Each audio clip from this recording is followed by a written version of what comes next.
Hi verse, എല്ലാവർക്കും നമസ്കാരം. Monies കിച്ചൻ്റെ പുതിയൊരു എപ്പിസോഡിലേക്ക് എല്ലാവർക്കും സ്വാഗതം. എല്ലാവർക്കും സുഖമാണല്ലോ. ഇന്ന് ഞാൻ തയ്യാറാക്കാൻ പോകുന്നത് പാവയ്ക്ക മെഴുക്കുവരട്ടിയാണ്. പാവയ്ക്ക മെഴുക്കുവരട്ടി എന്ന് പറഞ്ഞാൽ നമ്മളിവിടെ പാവയ്ക്ക മെഴുക്കുവരട്ടി എന്ന് പറയും. മലബാർ സൈഡിലൊക്കെ പാവയ്ക്ക ഉപ്പേരി അങ്ങനെ പറയുന്നത്. അപ്പം നമുക്ക് ഈ പാവയ്ക്ക മെഴുക്കുവരട്ടി പെട്ടെന്ന് എങ്ങനെ തയ്യാറാക്കാം, ഒരു വിരുന്നുകാർ വന്ന് നമുക്ക് പെട്ടെന്ന് തയ്യാറാക്കാം എങ്ങനെയാണെന്ന് ഒന്ന് നോക്കാം. ഇതുള്ള സാധനങ്ങൾ 2 പാവയ്ക്ക ഞാനിവിടെ എടുത്തിട്ടുണ്ട്. അത് 1 മണിക്കൂർ ഞാൻ ഉപ്പും മഞ്ഞളും ഇട്ട് വെള്ളത്തിയിട്ട് നമ്മൾ എന്ത് പച്ചക്കറി എടുത്താലും 1 മണിക്കൂർ വെള്ളത്തിയിട്ട ശേഷം കഴുകിയെടുക്കണം. അങ്ങനെ എടുത്ത് 2 പാവയ്ക്കാണ് ഇരിക്കുന്നത്. പിന്നെ മുളക് പൊടിയാണ് ചേർക്കുന്നത്, മഞ്ഞൾപ്പൊടി, ഉപ്പ് നമുക്ക് ചേർക്കാം. ഉപ്പ് കല്ലുപ്പാണ് ഉപയോഗിക്കുന്നത്. അപ്പം കല്ലുപ്പ് പിന്നെ അതിൻ്റെ നീര് ഉപയോഗിക്കുന്നത്, അത് പിന്നെ നമുക്ക് ചേർക്കാം. ഇനി നമുക്ക് പാവയ്ക്ക അരിഞ്ഞെടുക്കാം. കീറി നമുക്ക് ഇതിനകത്തിൽ അരി ഒന്ന് ആദ്യമേ കളയാം. ഈ അരി അങ്ങ് എടുത്ത് കളയാം. വിളഞ്ഞതായതുകൊണ്ട് അരികൾ എളുപ്പമാണെങ്കിൽ കുഴപ്പമില്ല, നമുക്ക് അരിയും കൂടെ ഇട്ടാലും കുഴപ്പമില്ല.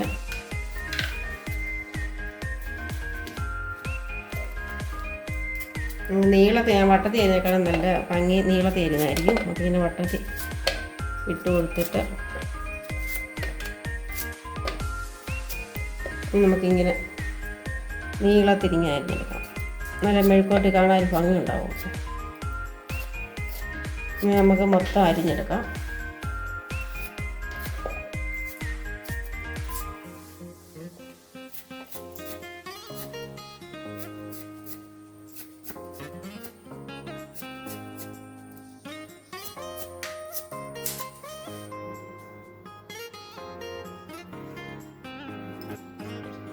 മുളക് പൊടി ചേർക്കാം. അല്പം മുളക് പൊടി മതി, 1 സ്പൂണൊന്നും വേണ്ട,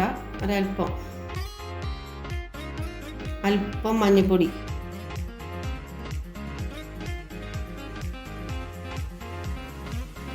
ഉപ്പും ആവശ്യത്തിന് ചേർക്കാം. എന്നിട്ട് നമുക്ക് മിക്സ് ചെയ്ത് 2 മിനിറ്റ് വെച്ചേക്കാം.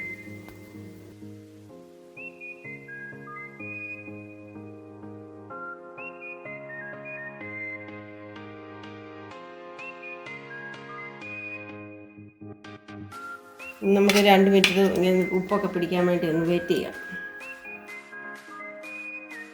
മെഴുക്കുവരട്ടി തയ്യാറാക്കാൻ വേണ്ടി ഞാൻ ഒരു ചീനച്ചട്ടി സ്റ്റവ് വെച്ചിട്ടുണ്ടായിരുന്നു. ഇതിലേക്ക് നമുക്ക് എണ്ണ ഒഴിച്ചു കൊടുക്കാം. ഇതിലേക്ക് നമുക്ക് പാവയ്ക്ക ഇട്ട് കൊടുക്കാം.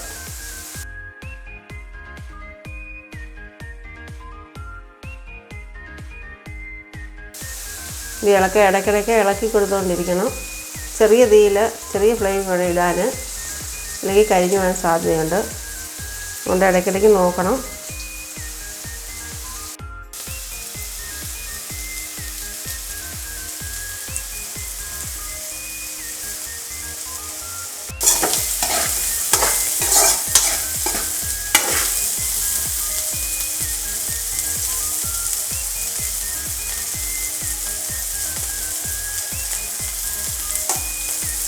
ഇടയ്ക്ക് നമുക്ക് ഇളക്കി കൊടുക്കാം. എണ്ണയ്ക്കകത്ത് കുറച്ചെണ്ണ നമ്മൾ ഒഴിച്ചിട്ടുള്ളായിരുന്നു. പാവയ്ക്ക അരിയുമ്പം കട്ടി കുറച്ചങ്ങ് അരിഞ്ഞ് വെച്ചാൽ മതി. അപ്പം കുറച്ചെണ്ണ മതി. നോക്കട്ടെ, പകുതിയായിട്ടുണ്ട്. പാവയ്ക്ക മെഴുക്കുവരട്ടി ഇവിടെ റെഡി ആയിട്ടുണ്ട്. ഒരു 15 മിനിറ്റ് ഞാൻ എടുത്ത് കാണും. നമുക്ക് തീ ഓഫ് ചെയ്യാം. നമുക്കൊരു പ്ലേറ്റിലേക്ക് ഇത് മാറ്റാം. ചെറുതായിട്ട് അരിയണം. അപ്പം നമുക്ക് ഒത്തിരി എണ്ണയുടെ ആവശ്യമില്ല. കണ്ട് കരിഞ്ഞിട്ടൊന്നുമില്ല. അതുകൊണ്ട് പാത്രം നോക്കുമ്പോൾ അറിയാം. എൻ്റെ കുട്ടികൾക്കൊക്കെ ആണെങ്കിൽ ചോറിൻ്റെ കൂടെ അവരിങ്ങനെ പെറുക്കി തിന്നോളും. നല്ല ടേസ്റ്റിയാണ്. വേണമെങ്കിൽ പച്ചമുളക് വേണമെങ്കിൽ അങ്ങനെ അരിഞ്ഞിടുന്നതിന് കുഴപ്പമൊന്നുമില്ല. അതുകൊണ്ടാണ് ഒട്ടും അടിക്ക് പിടിച്ചിട്ടില്ല. എല്ലാവരും ട്രൈ ചെയ്ത് നോക്കണം. ഈ വീഡിയോ ഇഷ്ടമായാൽ സബ്സ്ക്രൈബ് ചെയ്യാൻ മറക്കല്ലേ.